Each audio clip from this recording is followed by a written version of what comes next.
up, guys? Welcome back to another episode of Aspire Higher Podcast with me, Coach Charles, and my amazing wife, Coach Yvana. Hello. Man, before we get started, first of all, I'm not even going to ask you to like and subscribe because you like the show. I want to ask you to take a look at this woman's outfit. Oh, my. I'm telling you, this woman has it. This is what she does. If you need help with this, trust me. But sincerely, we're glad that you're back. Please do like, subscribe, follow, share. Let your friends know that you're enjoying what we're discussing.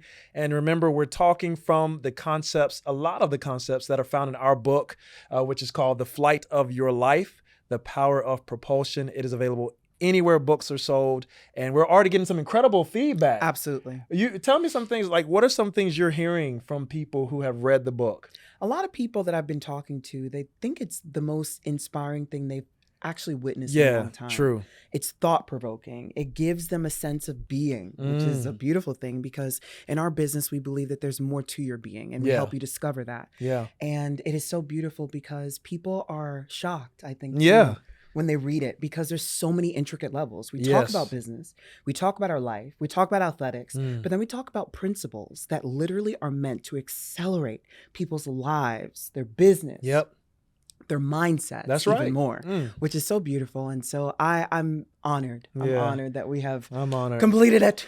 Yeah, man. It's crazy because you're so right. And you probably have friends that have written a book, or they say to you, get my book. And you're like, all right, they have a book. But this is not that. No.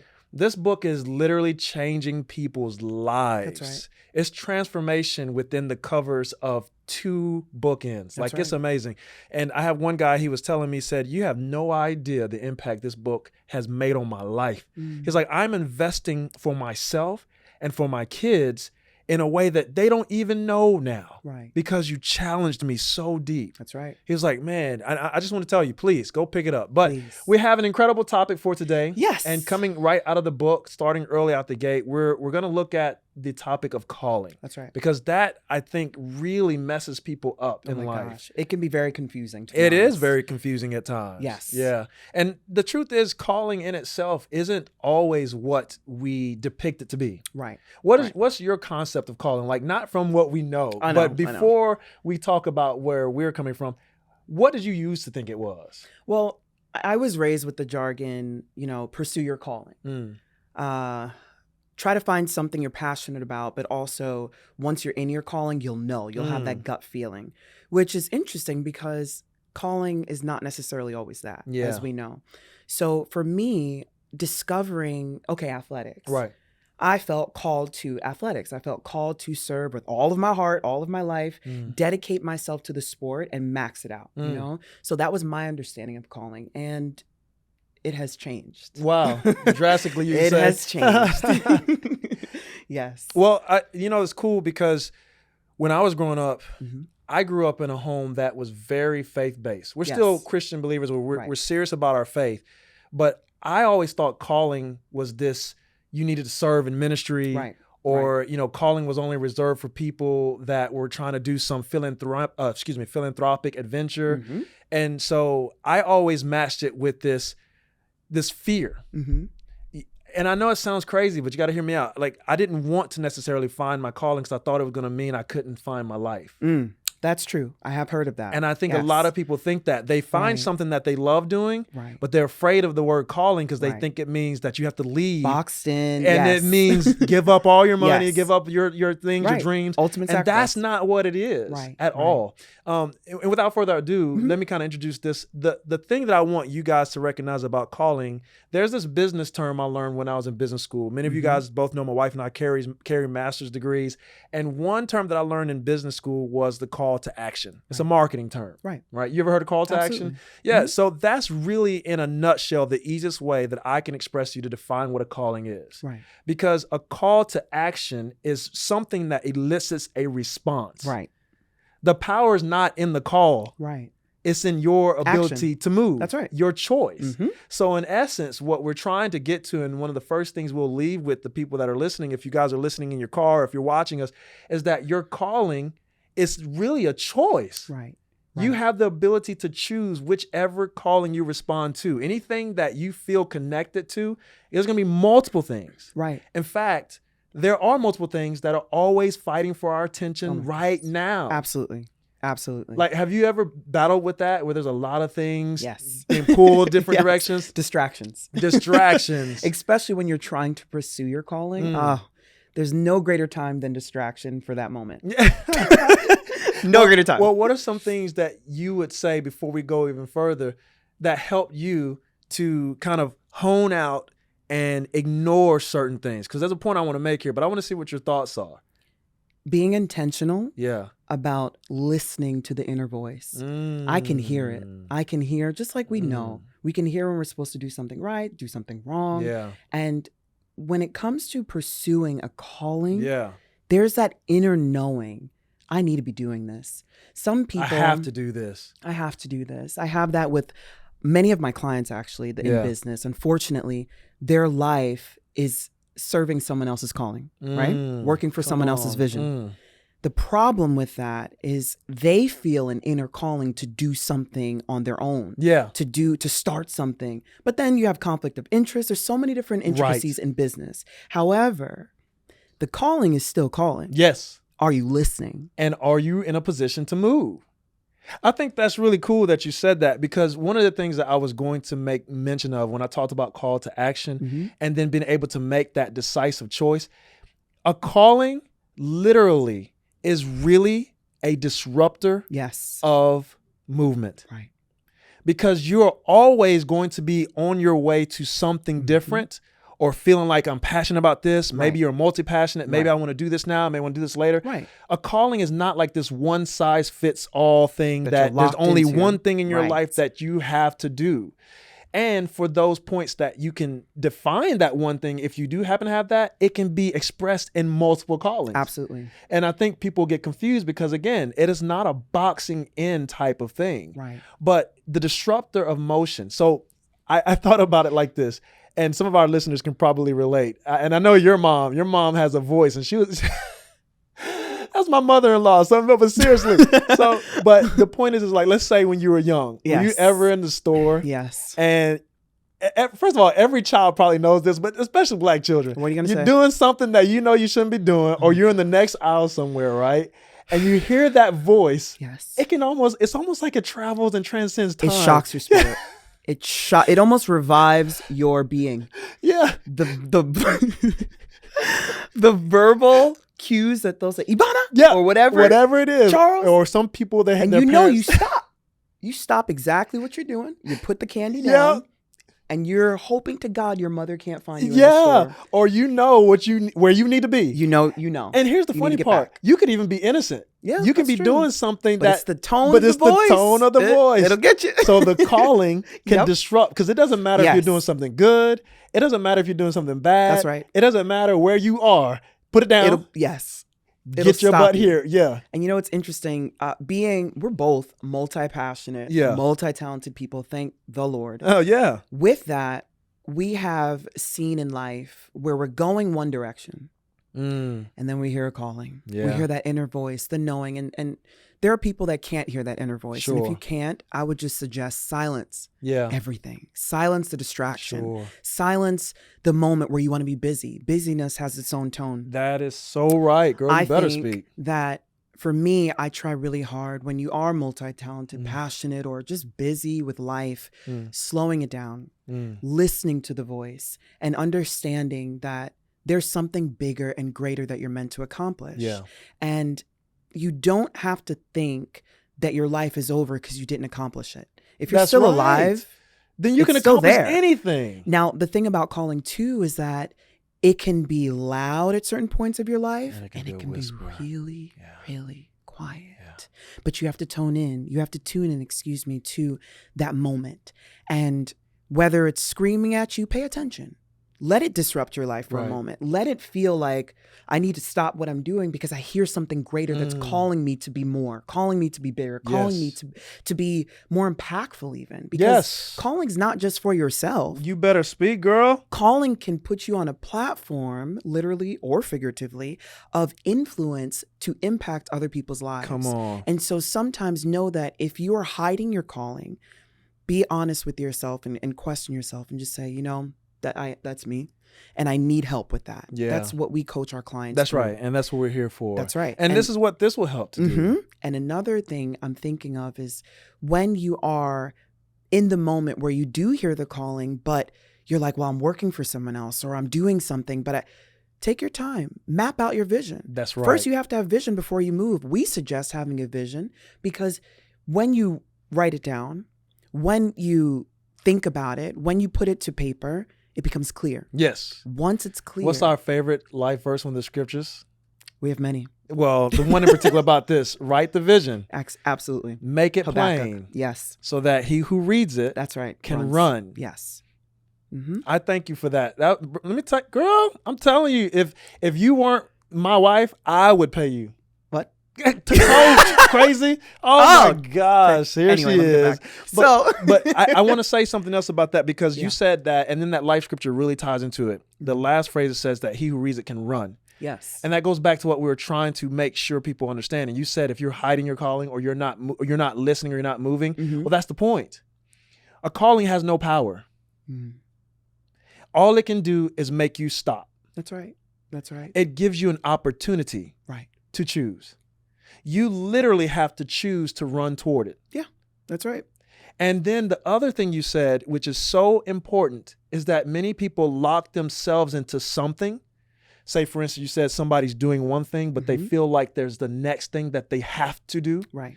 They're afraid to do that next thing because they've grown so acquainted with the thing they're doing now. That's right. That's right. And that is one of the hardest things to help anyone, even ourselves, we had to go through that challenge, is you taught me this, hold things loosely. Yes. You don't own the position that you're in currently because your calling can literally challenge you to leave it. Right. You can shift at any point with the calling. And that's why holding it loosely, that's a term that my dear friend Elizabeth helped me through in my journey of life when I was stuck.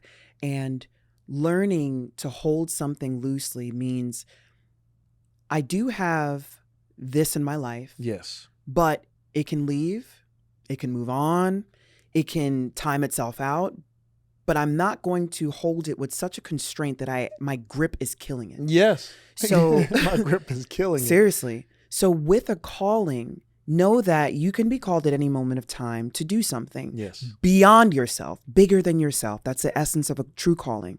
And with that, taking the time to say, you know what? I'm alive. Yeah. I'm well. I'm going to write my vision down. I'm going to write down or even talk about in my inner self, what is it that I feel I need to be doing more of? Yes. Why do I need to be doing that? There's something that I've seen with a client, and it's fulfilling someone else's dream, fulfilling someone else's calling. That can burn you out. It will burn you out.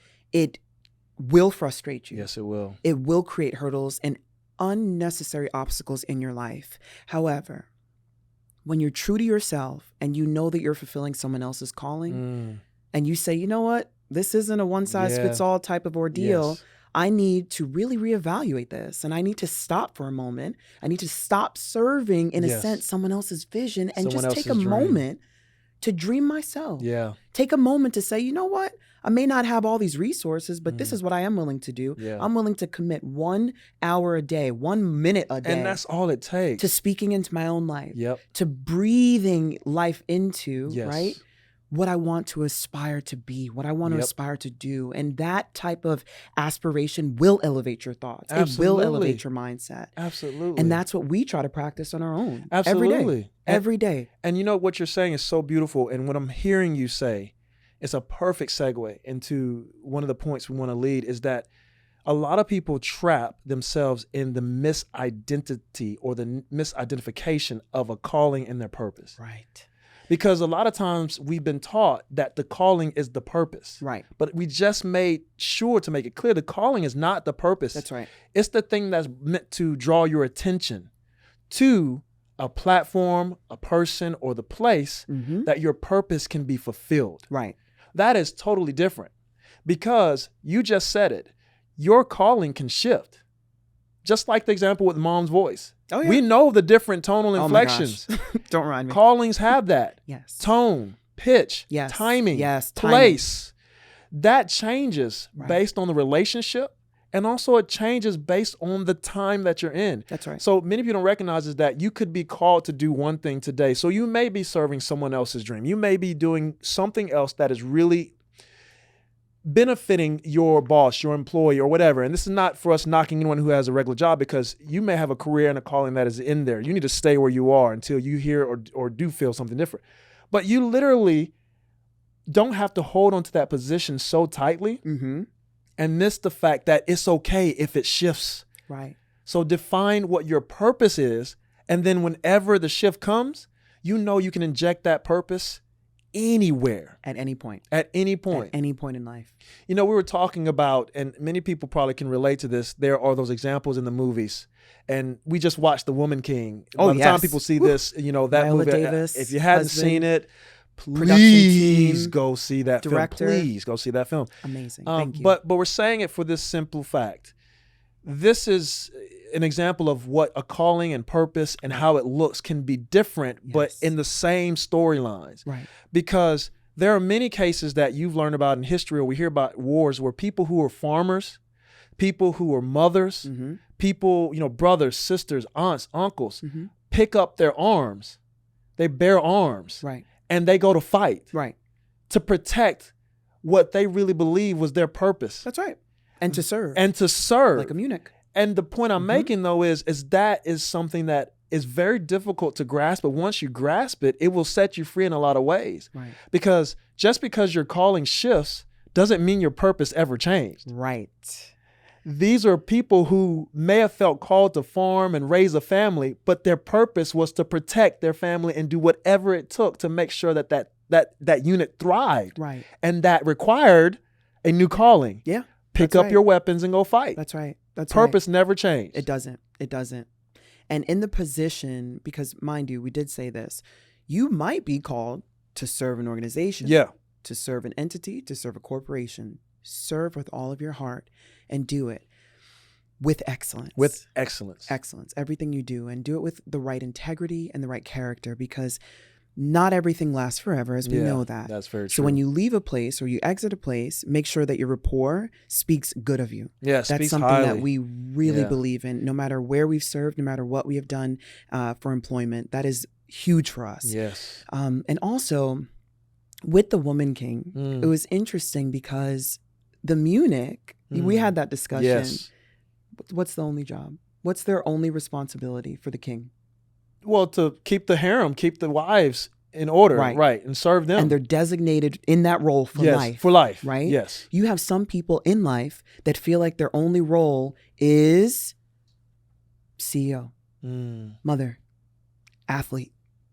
But what happens when they're called to do something else? Yeah. Do you know how much fear is instilled in people because they don't? I've been doing this for 30 years as an educator. Yes. I've been doing this for 50 years. What else do I do with my life?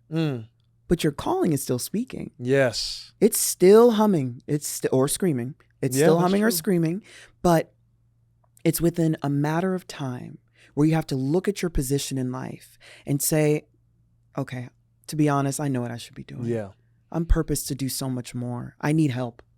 That's another thing. Don't be afraid to talk about that. If you need help, reach out coaches. to people. That's one. right. Reach out to people. Reach out to your community. Reach out to your friends, the right friends that will only help you bear fruit. Yeah. Right? Come on Let's now. be specific about that. And really just discovering that if you're still alive and well, you can accomplish your purpose, even if you're not passionate about it. That's right. You got to have a purpose that is beyond passion. That's right.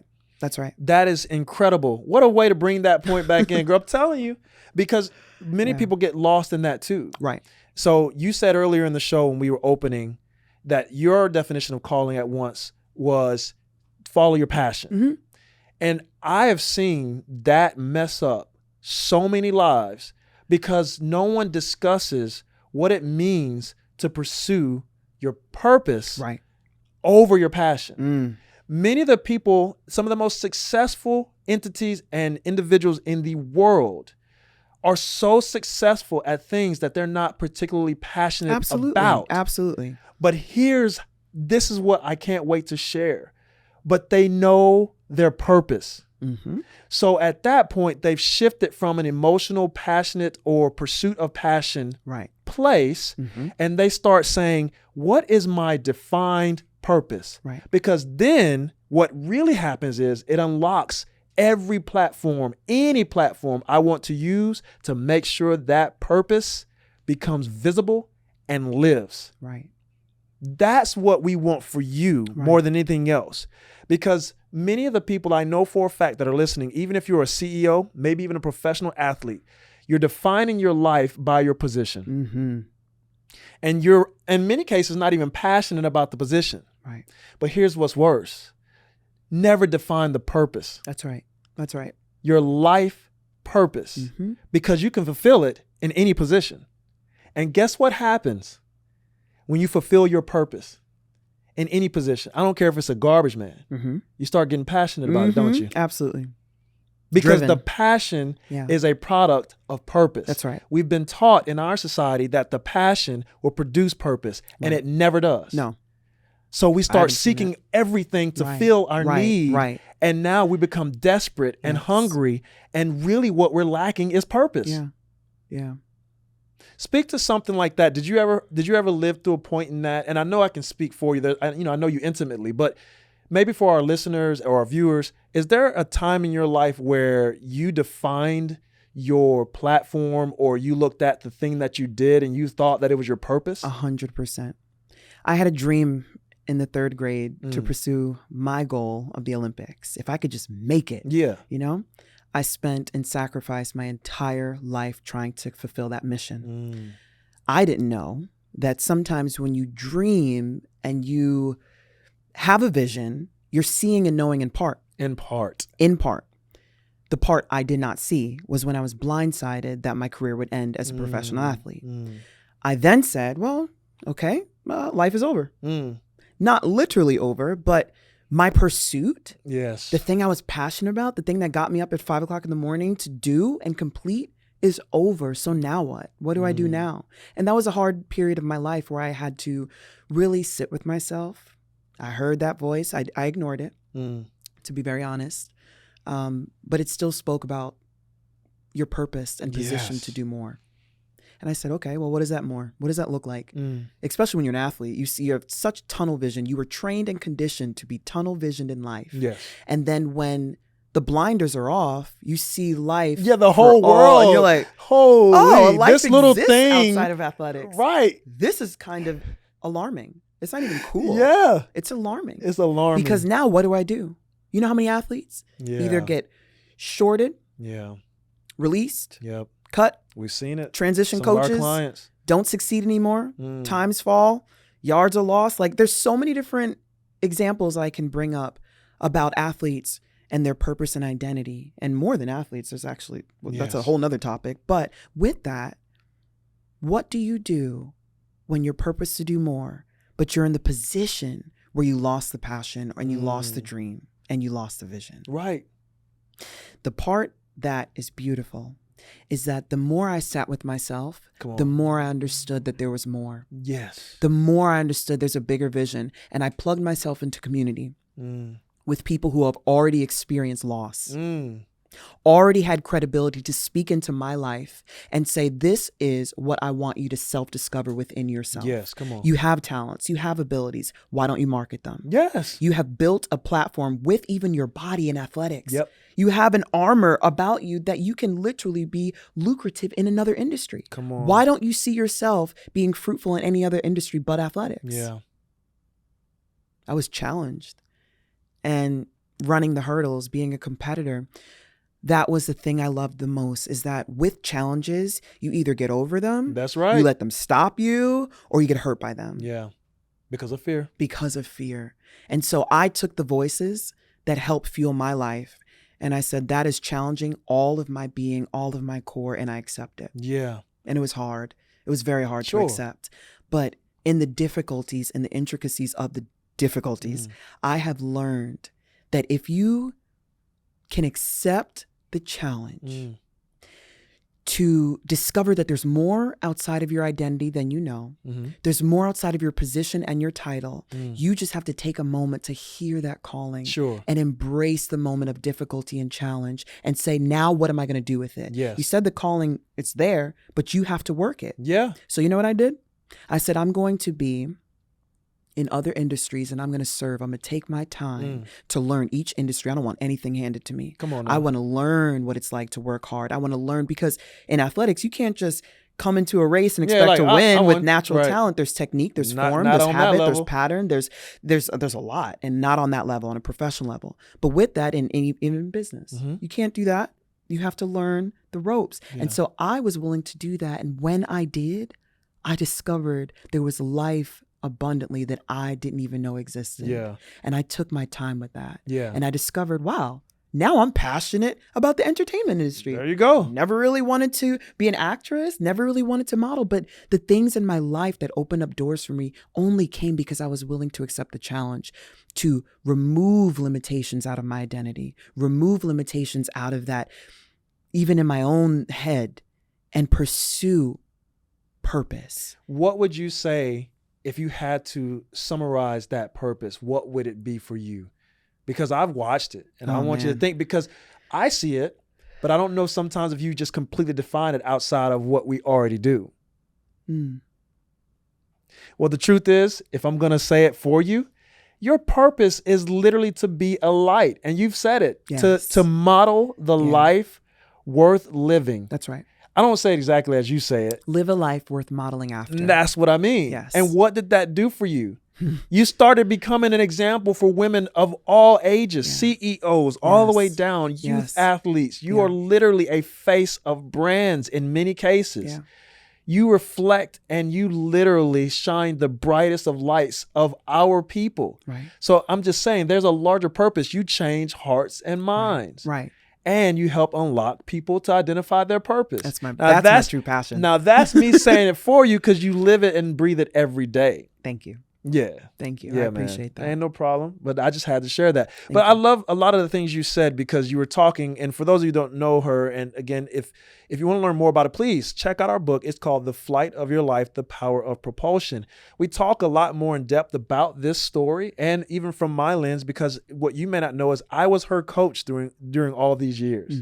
That was one of the biggest portions of our relationship, as we met in track and I was coaching her through. But looking at it, you didn't know that these platforms that you thought were going to be your purpose was actually just a piece of the puzzle. Right. And that's the same thing I wanted to bring out when you were talking about the athletes and CEOs who may be stuck, or the people who are trying to find themselves and define that calling, entrepreneurs.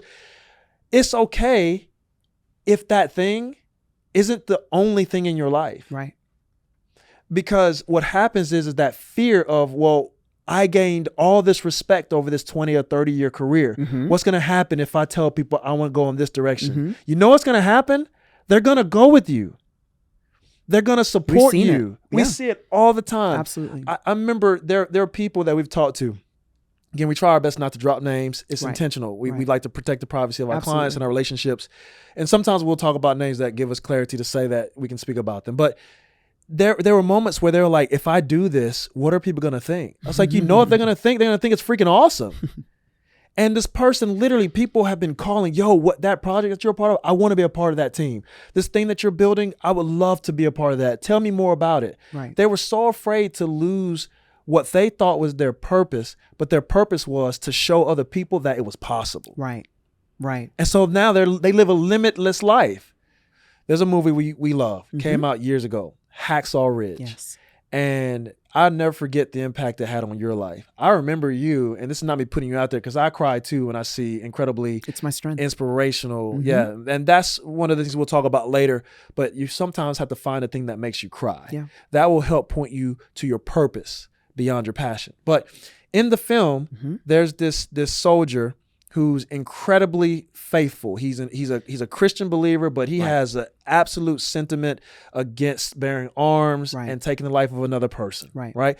But he's forced to be in the military because at this point in time, it had to happen. Right. You remember this war? What was it? Okinawa. Yeah, Yes, yeah. Japan. And so he goes through basic and all this other stuff, and they're forcing him to learn these skills that he wouldn't touch the gun. He wouldn't touch the gun. And I remember in that film, they bullied him so much. Yeah. He was not at any form passionate about war. Right. In a time where we as our country needed people to be brave and passionate about their country. Right. He was nonetheless still passionate about the USA. He just didn't believe in taking someone else's life. So the point I'm going to try to bring out here is in that story, there's a particular moment that really speaks to the heart of what we're talking about when we say purpose beyond passion. Do you remember what I'm talking about? Yes. What, because I didn't even have to prep you for it. I knew it was going to come out. Do you remember? Yes. In the heat of battle. Yeah. When all the men were dying, he felt and heard the voice, the inner voice. If you can just get one more life, one more body, save one more. Yeah. It was huge in the movie because it showed self-sacrifice. Yeah. It showed willing to do something bigger than yourself.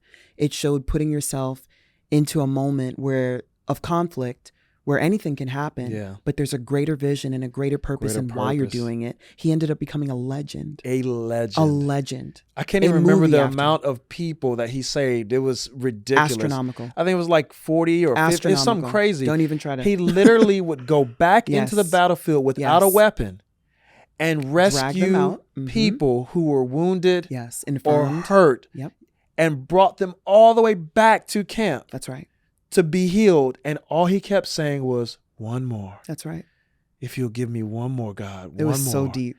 And I'm saying this for this purpose. His purpose trumped his passion. Absolutely. And he became passionate about saving life. Right. And his purpose gave him a superpower. Yes. And his purpose gave him a platform. And his purpose gave him, what was it? Was it a Purple Heart? What was the medal he got? Do you remember? He has a Medal of Honor. Right. It was the Medal of Honor. The Medal of Honor. But my point is that sometimes many people are so afraid to step into what they truly know is their purpose because they think all the stuff that they have gained, their purpose won't provide them. Right. And your purpose will provide you with perks. That's right. When you see a person or when you are walking in your purpose, all the things you thought you'd lose, you'd gain far more and more than you could have imagined. Absolutely. And you are secure and passionate about that mission. That's right. And even when in the movie, when Desmond Doss was not passionate, or I should say, he didn't feel excited to go do this mission, the mission was still served. And sometimes you have to understand that too. Just because you're called to serve a specific mission does not mean it's going to feel good. Does not mean it's going to stroke your ego. It actually will strip you of your egos most of the time. And that's what purpose does. That's it. And you have to be okay with that. And if you're not okay with that, that's where you are. Yes. But we are meant to help people accelerate their life, accelerate their business, their sport, their identity, and really hone in on what are you called to do? The purpose in your platform. Well, ma'am, I want to tell you, this was a great episode, and I love the opportunity I have to share this platform with you. Absolutely. And I'm so proud to be a part of your purpose and that we help other people to define that. Yes. And then take that purpose and just accelerate everything and anyone they can. That's right. Because they have a purpose beyond their passion. And for many of you, a purpose beyond the profit. Well, guys, this has been great. We hope that you've enjoyed it. I've learned, I've grown, and I hope that you will understand that these principles you can find in our book, The Flight of Your Life, The Power of Propulsion. It will challenge you, it will push you, and it will help you define your purpose. And ultimately, as we like to say, this present gift will help you accelerate the lives in your business and sport and any platform that you feel purposed to build. Well, thank you, ma'am. It's been great. Till next episode. Absolutely. Guys, it has been an honor. Thank you so much for listening and tuning in. Please do not forget to like, subscribe, and share this episode. We would love even more feedback, build community with you. And also don't forget to get our book. It's available on Amazon. And anywhere else. And anywhere else. Grab a copy. Stay tuned. Thank you, guys.